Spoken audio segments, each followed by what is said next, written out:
Hi, I'm Taimana. And I'm Renee. And we're Burning Bridges podcast. We started this podcast through my own life experiences and the journey to healing. I've always been curious about what others have gone through and the moments that have defined them. Here we believe in the power of storytelling through raw, unfiltered conversations with high profile to everyday people. Like, follow, subscribe. And turn your notifications on. Let's get into this episode. The following episode may contain discussions of sensitive and potentially distressing topics. Viewer discretion is strongly advised. This content is intended for mature audiences and may not be suitable for all listeners, for informational purposes only, and does not constitute professional advice, diagnosis or treatment. G'day, my name's Andrew Blucher. I'm a proud Mullinjali man from Bow Desert, and we're tuning into Burning Bridges. Sweet, yeah! Love doing that. It's my thing. It's like, it's a big crowd there. So I'm the crowd. Yeah, right. Hey Bluch, it's great to have you here with us today. Thanks for being here, Bluch. We call you Bluch, Yep. hey? It's all good. Yeah, I've been called heaps of different names. We've known for each other for, I don't know, how many years have we known each other? At least 15 years. We've known each other for some time, and with Benny as well, with All-Star Boxing. And you pretty much helped Benny alongside all that journey. Yeah, pretty much right beside him. Yeah, from the start. Yeah, From the start.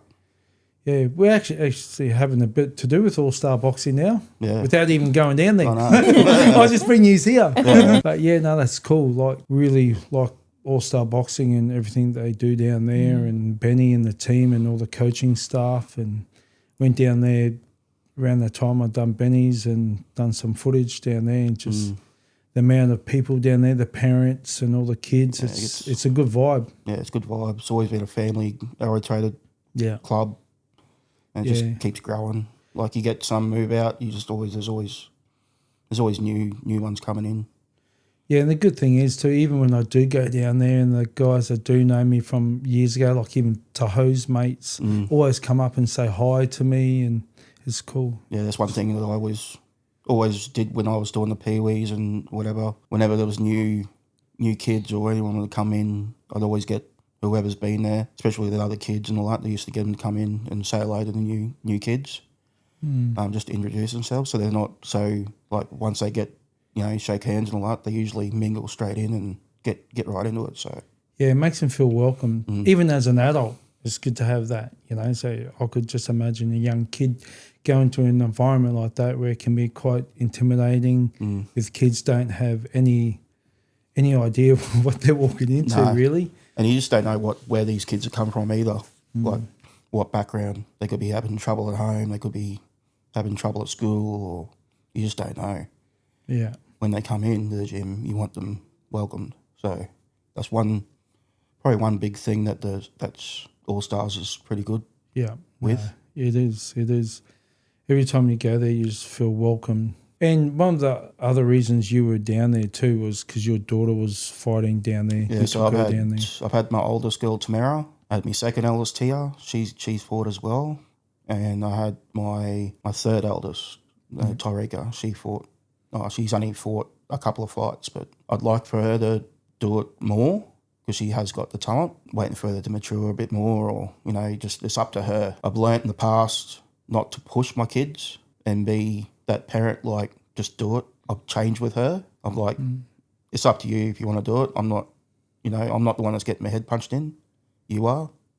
So it's up to you if you want to train. It's up to you if you want to listen. It's up to you. You're the one that's getting in the ring, and you're the one that's going to feel it, not me. I'll just sit back. I'll watch.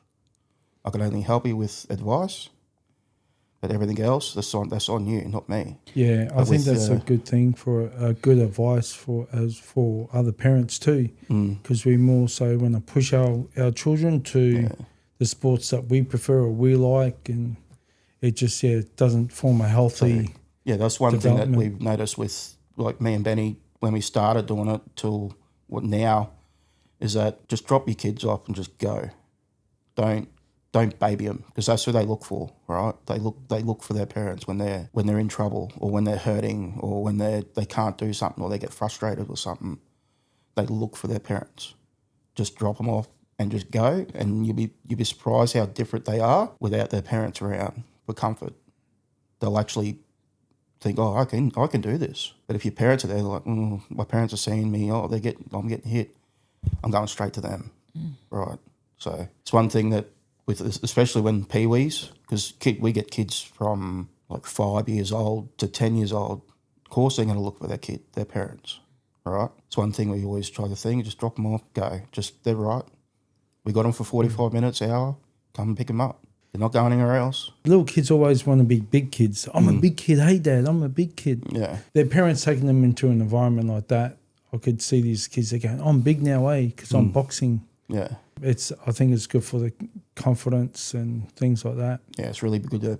It's really big for their confidence. And like the whole reason why my kids went into it is obviously when Benny started doing Kabingai, he started training and he only had, I think it was like 3 boxes at the time, I think. And then he hit me up because he's got all the boys and I've got all the girls. And he hit me up and goes, oh, Blitz, you want to bring girls down? I said, oh, well, whatever, why not? I brought them down and I wasn't even thinking of them fighting as a competition or anything. I just brought them down just so they could learn how to protect themselves, right? They started training. Tia was a bit iffy, like she didn't really like getting hit at the time. So she was like, nah, I'm not doing it. But Tamara, she's just hard-headed. I think she trained for about not even 2 months to 3 months, not even that. And she was already having her first fight.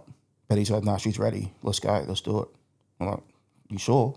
Yeah. She had her first fight in Bay Desert, where all my family is and her family, right? We took her there and then she got the win straight after the fight. We're both on the phone. Me and Benny got on the phone. Yeah, it looked like happened glaring. I think we were both crying because of it. Because he treats my kids just like his own as well. So we jumped back in the car. I think he told me to drive, which was unusual because I think he was driving the whole time when we went there and whatnot. And he said, no, Blucher, you can drive. And I was like, what? Why am I? Nah, go to the bottle, mate. I need to celebrate. And that was like a proud moment between me and him or something. Yeah, that would have been a good feeling for both of you, just starting up All-Star Boxing and taking your kids up to Bow Desert for the fight and having a win for Tamara. It would have been the start of many achievements for Tamara personally. That was like the start of it. Before we go any further with especially Tamara's boxing career, let's go back to the start of you and where where you were born and how your upbringing was. Yeah, my upbringing was like a bit up and down. So I was born in Brisbane, moved to Perth, I think when I was like 3-4 years old. I was only young then because my old man, he was in the army, of course. So he got posted to Perth and then he was based there for a little while. I think I was there till, I think we stayed over there for a couple of years or something because a lot of break and entries and whatnot. So Dad didn't really want us to stay there. So he sent me and Mum back over to Brisbane and he stayed there till he got posted back. And then I think it was about 5 or 6 then. I'd never really seen my father as much because he was always in the army. He was always getting posted around and it was more just me and Mum. Me just being and I'm the only child, so I've got no brothers and sisters. I was always looking for my cousins or friends that I grew up with. I ended up getting into a bit of trouble when I was younger, getting into the wrong paths. I was at one point, I was about 12, 13. I think I was stealing cars, breaking into shops, breaking into bottle-os. I was drinking at 14, smoking at 14, smoking billies and pot at 14. The only thing I'm thankful of is that I never went and looked for the harder drugs, like your coke, your meth, all that kind of stuff. I never got into paint sniffing, which was a really big thing back then. I seen a lot of my family and friends and they started doing a lot of the paint snipping and a lot of that kind of stuff. I watched a lot of friends that got into the paint snipping really hard, which damaged their brains. I think a couple of them actually died from it. Yeah, that was a very bad path that I went down. When I just turned 18, I used to blow off really quick in a short temper, just not getting told something and I was just like, don't tell me what to do or whatever. I ended up getting kicked out of Sandgate High for throwing a chair at the principal while I was in the principal's office. Got kicked out of there. I was walking around and the teacher asked me to pick up some rubbish. And while I was picking up the rubbish, I had smoke, some lighter and everything fall out of my pocket. So I had to go up to the office for it. I think the principal at that time was Mr. Major. I've had too many strikes, so I ended up getting rid of me. And then basically from there, I didn't go to school for about a year. I was about 18 a few months or whatever it was, and then I met Gail, and I've been with her since now. Decided, I'll go back to school, try and finish my grade 12. That didn't work. Obviously, me anger again, and just be me. But for me to get back into school, I had to go to Brackenridge High, and obviously anger issues and all that and whatnot. And I started stepping up again. But I was with Gail for about, I think it was about close to 6 months, and then found out she was pregnant. I got kicked out of school just before that, I'm pretty sure. And then I basically just started working straight away once I knew that she was pregnant and whatnot. It was funny because we were staying at Dad's at the time. He didn't have no idea. No, Mum and Dad didn't even have no idea that she was pregnant. And she was about 7 months, and she hid the whole thing. And then it got to about 8 months. She ended up going to Townsville, and then she was on the phone to me saying, "Oh, I'm not coming back until you tell your parents that I'm pregnant." "Oh, you're kidding me. I've got to do that." And she's like, "Yeah, you got to." I was really scared of the old man because I've seen him go off, and because I didn't want to stop up that relationship with me and him. I'm like, yeah, all right. So I'm on the phone, I'm telling Dad, and then Dad just rips the phone out of my hand, and he just basically goes, "You better be getting your ass back here now, because you're not having that baby up there." Was that a relief for you? Like, Yeah. And your dad's response was quite positive and Yeah, it was. supporting. Yeah, that was really, really good for him. You never wanted to follow in his footsteps and join the army or anything? Tried a little bit because he's seen what it's like to be in there. He really didn't want me in there to do the same path and what he had to put up with. From when he started to what it was when he got out, it just wasn't the same. There's a lot of, he said it just got changed too much. And he said it got to a point where he just couldn't handle it anymore. So he served 22 years regular, and then he did Aboriginal and Torres Strait Islander recruiting up and down the Queensland coast, just recruiting Aboriginal and Torres Strait Islander kids and going to schools, going to like NAIDOC weeks and all that. Did that for 5 more years, and then he got out. Yeah, ended up just driving trucks, and his last one was the landscaping yard at Kalanga, and that's where he was before he passed away. How old were you when your father passed away? Well, he was 49 when he passed away, so I think I would have been about 25, 26. Yeah, he passed away playing cricket. That's that same weekend, because Dad was playing B grade or C grade. I'm not sure what grade it was, but I was playing A grade. I was actually going to go watch him play. Got a phone call when I just left. I got the phone call saying, "Oh, Dad's collapsed." I'm like, "Yeah, okay." And then one of my mates, he rang up. He goes, "Man, you got to get here. It's not good." I'm like, "All right, I'm already on my way anyway." So when I just got there, they basically had him on the ground, and paramedics just got there when I got there. Sorry to hear. What helped you get through the grief of losing your father? Well, Gail was a big one. Kids as well. A lot of the mates that were around at that time as well was good. Yeah, it was hard. So both of your parents are Aboriginal? No, just my father, and my mother's, she's real white. That's probably why I'm like this. My father's black as, more of Mum's genes, I think. And you're close to your mum? I haven't spoken to Mum for, I've actually forgotten now. Like she hasn't even met my youngest kid, and she's nearly 4 years old. I'd say 5 years. She went down that path where she'd rather pick her family over mine. So if you want to come see me, you come see me. I'm not going out of my way. Living in like a mansion kind of thing with her brother and sister. Yeah, that's a whole nother story, that one. How was it with school? At that time, I was just, short fuse. I was always getting picked on. Obviously, I came to the point where I was always looking after myself. And that was the thing, Dad just telling me, like, don't let anyone put you down. Like, you always stand up for yourself. So that's where I came in with the boxing with Benny and all that, because he did the boxing journey, and then I did the jiu-jitsu journey. So I did jiu-jitsu for about 10 years.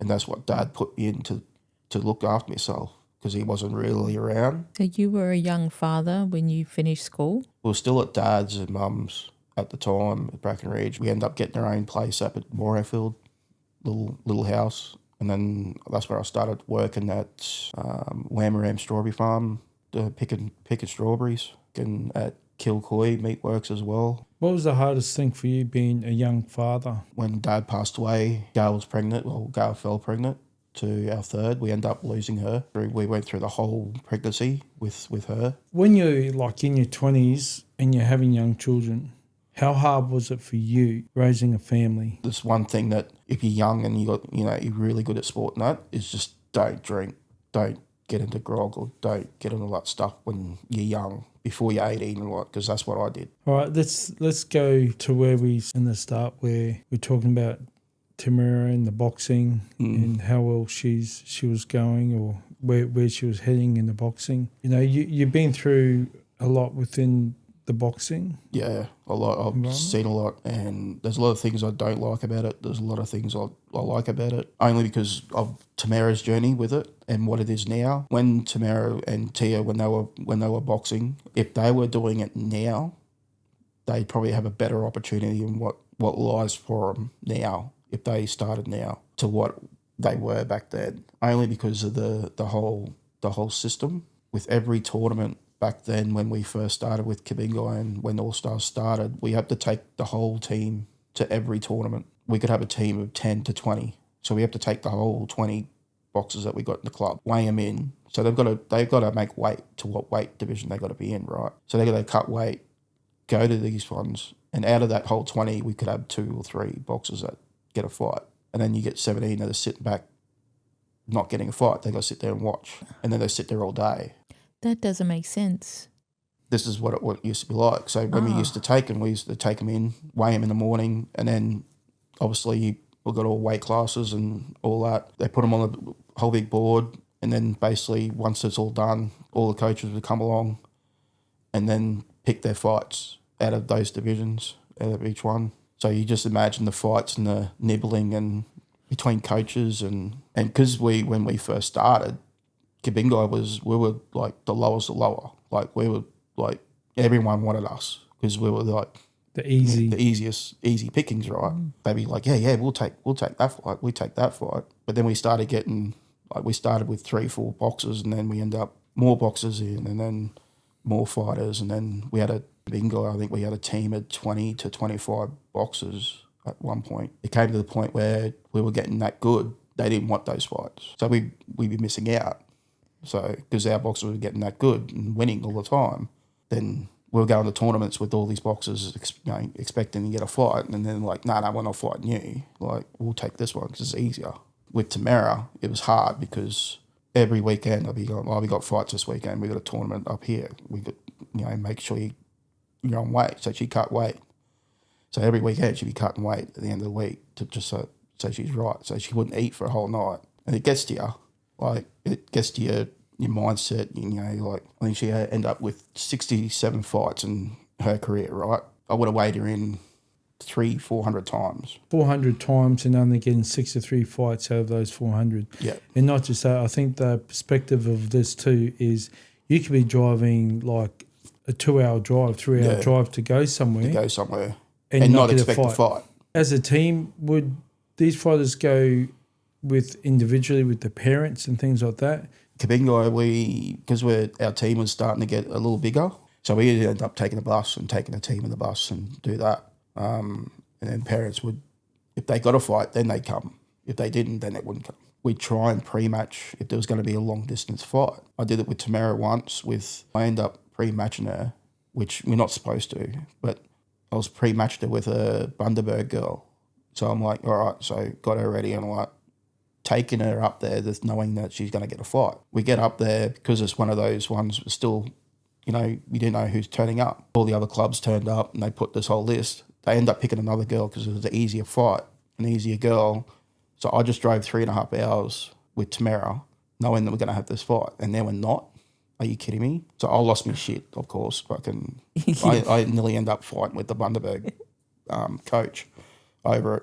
Little things like that, you just like you got to pay for the fuel, you got to pay for all this, and for me coming all this way for nothing, and obviously there was no other girl for her to fight.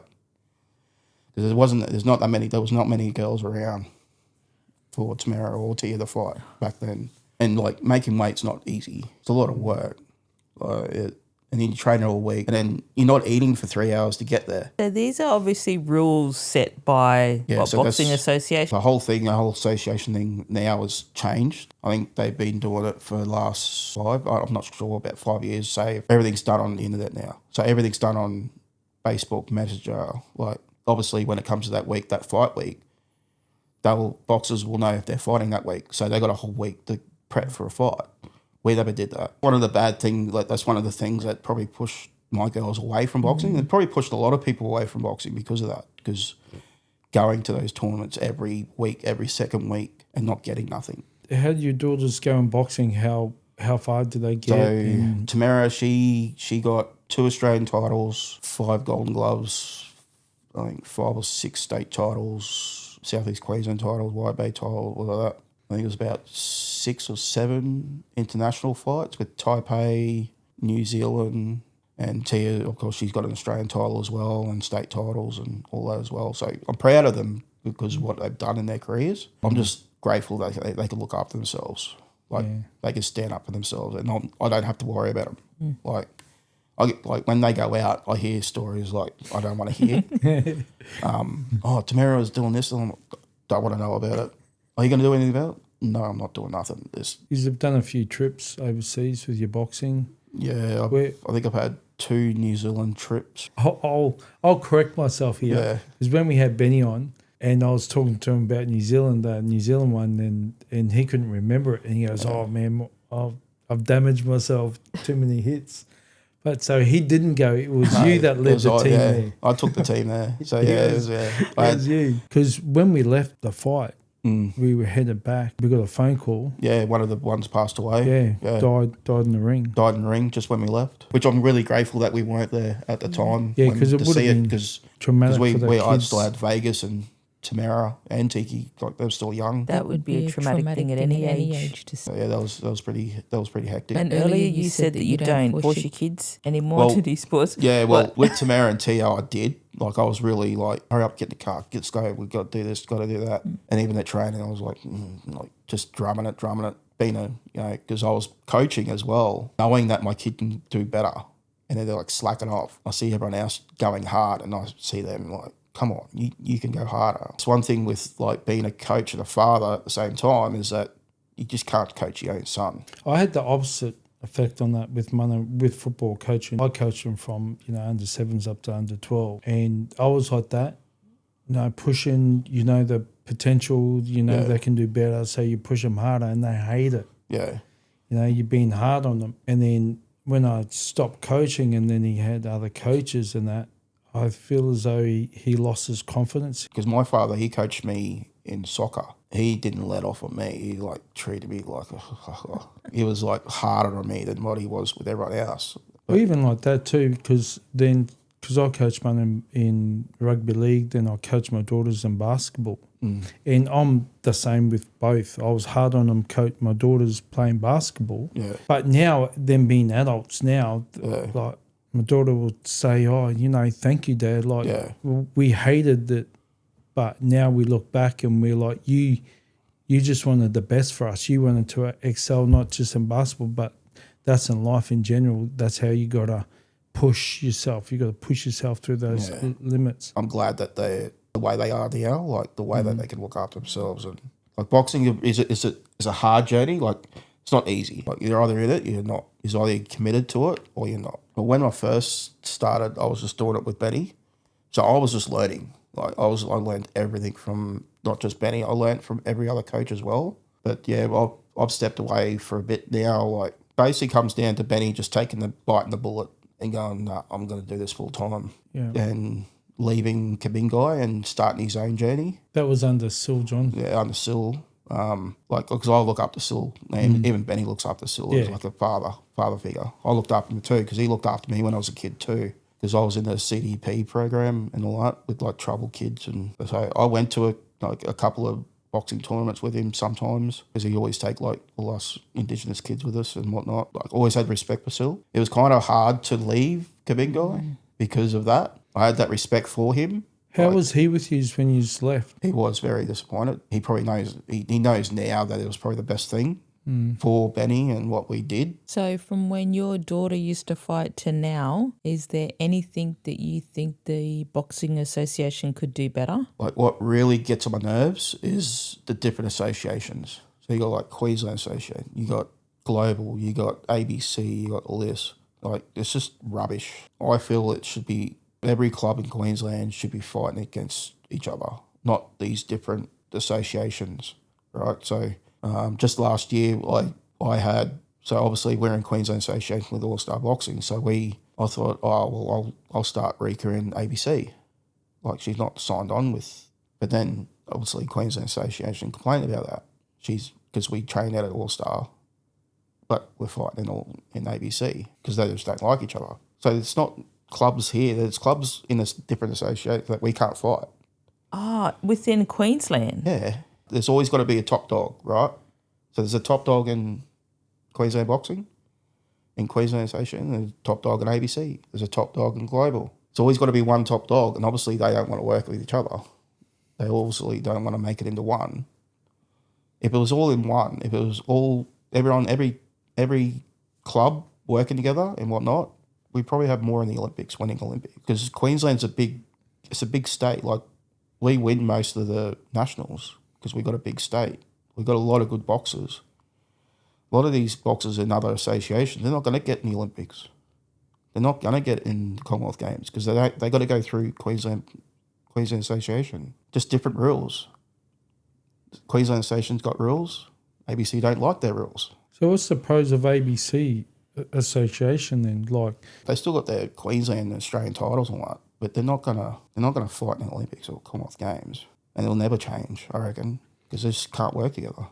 So your suggestion would be everyone just works under the Queensland one association. They actually work under one association. A lot of these Queensland boxers would have a whole heap more fights. There'd be a whole heap of more fighters that they can fight.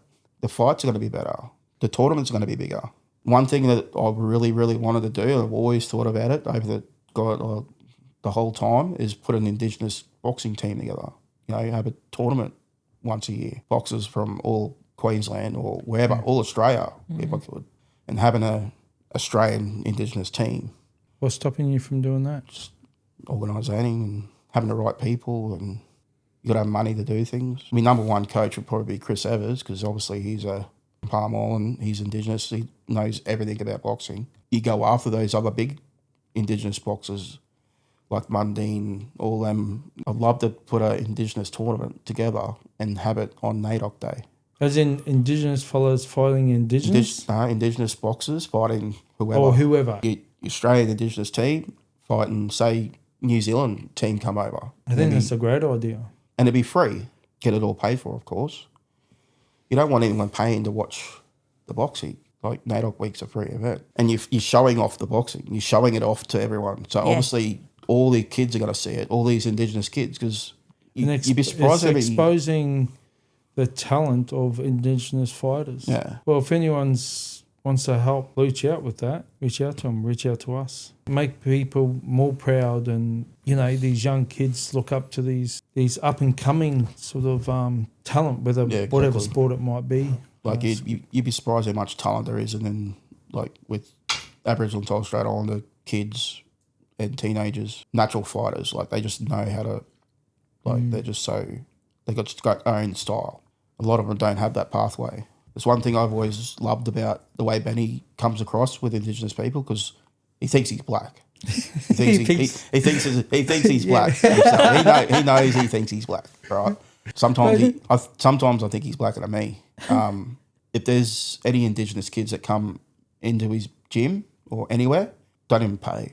Like, sometimes he's just like, nah, just get in, just put some gloves on, have a punch. Like, he's always been like that. Like, he's just got that thing. He's got that way with Indigenous kids, the way he talks to them, and the way, because he mucks around them. Like, he's got his way of thing. Like, he's a good fella, Benny, and he just knows how to relate. Because we both grew up with them all. Like, we grew up with, like, a lot of our mates are the same, and he's a larrigan. Like, he knows his stuff. Where are we at now, hun? Is there anything that you want to add or talk about? Just probably shout out to, obviously, Betty. Benny's one. Gail, Sean Okimura, Pi, Eddie Blair. He was there for me kids for their graduation. Shout out to Tia as well. So she's due any minute for our first grandchild. Oh, wow. Exciting. Wow. Congratulations. She's ready to pop. So we're just waiting. Are you going to be granddad or pop? Or No, I'm not going there to pop.